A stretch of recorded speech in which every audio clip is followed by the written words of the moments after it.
وحی بن منبع رحمۃ اللہ علیہ فرماتے ہیں، بنی اسرائیل میں ایک عابد تھا۔ شیطان نے اسے بہکانا چاہا مگر کامیاب نہ ہوا۔ عابد ایک دن کہیں باہر گیا، شیطان بھی اس طاق میں اس کے ساتھ ہو لیا کہ شاید کوئی موقع ملے، چنانچہ شہتوت اور غضب کے ذریعے اسے بہکانا چاہا مگر ناکام رہا۔ پھر ڈرانے کی صورت اختیار کی اور پتھر کی ایک چٹان اس کے سر کے قریب کر دی۔ عابد نے اللہ کا نام لیا، وہ دور ہٹ گئی۔ پھر یہ شیر اور درندوں کی شکل میں ظاہر ہونے لگا، مگر عابد اللہ کے ذکر میں لگا رہا اور ادھر دھیان تک نہ دیا۔ پھر اس نے سانپ کی شکل بنائی۔ عابد نماز پڑھتا تھا اور اس کے پاؤں سے لپٹنے لگا، حتیٰ کہ جسم پر سے ہوتا ہوا سر تک پہنچ گیا۔ وہ سجدہ کا ارادہ کرتا، یہ اس کے چہرے پر لپٹ جاتا۔ وہ سجدے کے لیے سر جھکاتا، یہ لقمہ بنانے کے لیے منہ کھول دیتا، مگر وہ اسے ہٹا کر سجدہ کرنے میں کامیاب ہو گیا۔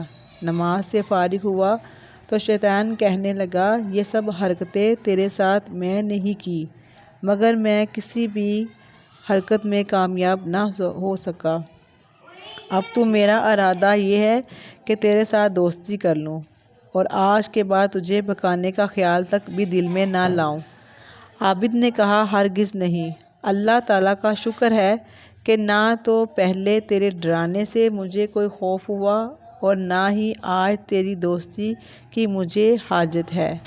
شیطان کہنے لگا، اپنے اہل و عیال کا حال مجھ سے پوچھ کہ تیرے بعد ان پر کیا گزرے گی۔ عابد نے جواب دیا کہ میں تو اس وقت مر چکا ہوں گا۔ شیطان کہنے لگا، پھر یہی پوچھ لے کہ میں بنی آدم کو کیسے گمراہ کرتا ہوں۔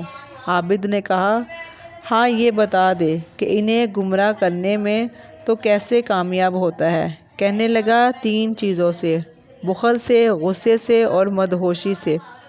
ایک انسان جب بخیل ہوتا ہے تو ہم اس کا مال اس کی نگاہوں میں قلیل دکھاتے ہیں، جس سے وہ حقوق واجبہ میں صرف کرنے سے رک جاتا ہے اور لوگوں کے مال میں رغبت کرنے لگتا ہے۔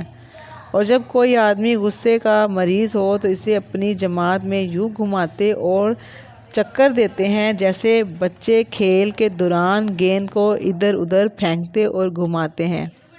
ایسا شخص خواہ اپنی دعاؤں سے مردوں کو زندہ کرنا بھی جانتا ہو، مگر ہم اس سے مایوس نہیں ہوتے۔